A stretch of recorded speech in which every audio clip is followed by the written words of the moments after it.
Welcome to The Explainer. Today, we're going to unpack a really powerful financial tool that companies in India are using to turn what looks like a liability into a major strategic opportunity. We're talking about the debt for equity swap. So let's kick things off with a super common but kind of tricky situation.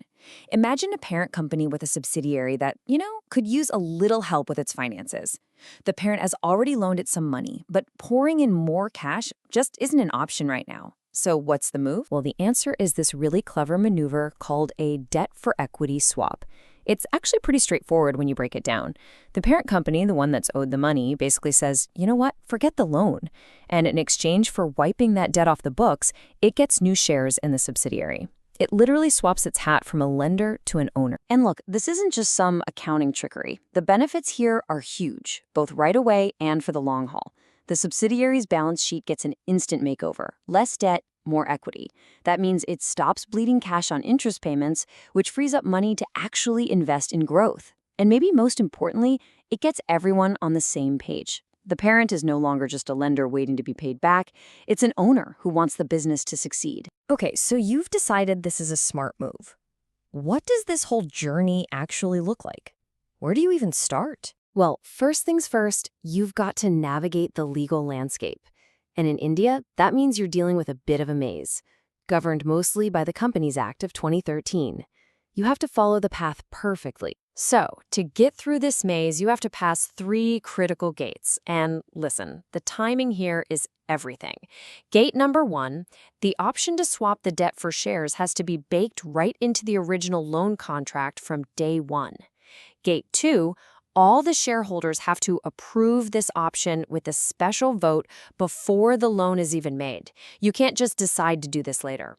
And finally, if the parent company isn't from India, you have to figure out which foreign investment route to take. And this is where we hit a really key distinction under India's foreign exchange laws, or FEMA. For most industries, like manufacturing, you're on the automatic route. No need to ask the government for permission beforehand. But for a few restricted sectors, think gambling or certain types of real estate, you have to go through the government route and get explicit approval first. Which path you're on depends completely on what the subsidiary actually does for a living. All right, let's dive into the nitty-gritty. Once you've got the legal path figured out, you have to actually make the swap happen. And that means following a very specific set of rules covering everything from debt limits to valuation and, of course, taxes. Okay, for foreign loans, which are known as external commercial borrowings or ECBs, there's this one super important rule you can't forget, the 7-to-1 ratio. It basically means a company's total foreign debt can't be more than 7 times its equity. It's really just a safety measure from the Reserve Bank of India to make sure companies don't get buried under too much foreign debt. And man, when it comes to reporting, the clock starts ticking immediately, and it is strict. Within 30 days of that shareholder vote, you have to file a form with the Register of Companies.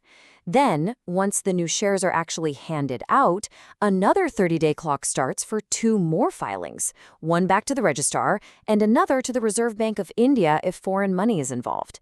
You do not want to miss these deadlines. Now, this is absolutely crucial. The price for this swap, you can't just pull it out of a hat. It has to be set by a registered independent valuer. They'll use standard methods, like looking at future cash flow or the simple value of assets minus liabilities. This is all to make sure the price is fair for everyone involved. Okay, let's talk about everyone's favorite topic, taxes. For a long time, there was this worry about something called the angel tax applying to these swaps. But then a really important court ruling in 2024 changed the game. The High Court basically said, hey, since no new cash is actually coming into the company, this tax doesn't apply. And that was a huge sigh of relief for anyone thinking about this strategy. So this isn't all just theory, right? Let's see how this stuff plays out in the real world. Companies all over India are using this strategy for all sorts of reasons, from desperate rescue missions to smart, forward-thinking growth plans. And what you see here is just how incredibly versatile this tool is. You've got SRI infrastructure, where a swap was part of a huge formal rescue plan to avoid bankruptcy. Then there's Exacom Telesystems, who used it proactively to beef up a subsidiary's balance sheet without spending a dime.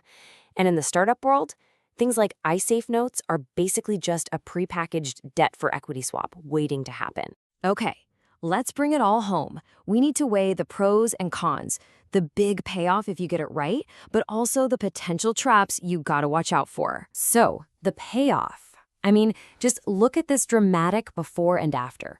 A company that was being dragged down by debt is suddenly transformed.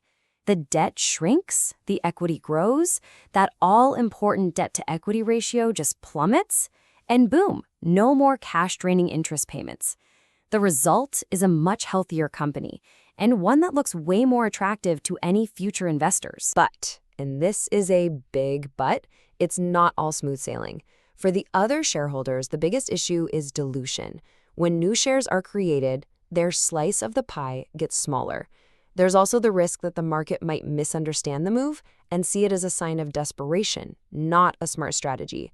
Plus, you lose a nice little tax deduction you used to get on your interest payments. It really requires a ton of careful planning. And that really leaves us with one final big question to chew on. A swap like this makes you look at a balance sheet in a totally new way. Is that number in the debt column just a problem?